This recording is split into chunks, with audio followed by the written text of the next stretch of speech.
ગુજરાતમાં ફરી એક વખત શંકાસ્પદ દવાનું ઉત્પાદન કરતી ફાર્મા કંપની પર એટીએસે દરોડા પાડ્યા છે.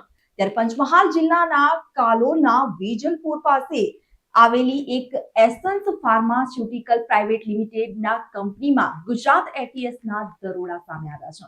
જેમાં ગુજરાત એટીએસે સ્થાનિક પોલીસની સાથે રાખી અને એસેન્સ ફાર્માસ્યુટિકલ પ્રાઇવેટ લિમિટેડમાં તપાસ હાથ ધરી હતી.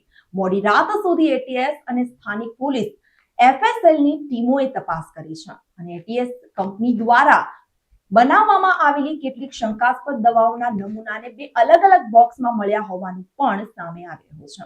એટીએસની ટીમ દ્વારા શંકાસ્પદ દવાઓના નમૂના મેળવી તપાસ માટે લઈ જવામાં આવ્યા છે અને કંપની દ્વારા બનાવવામાં આવતી આ દવાના નમૂનાની તપાસ બાદ જ હકીકત સામે આવે તેવી શક્યતા છે.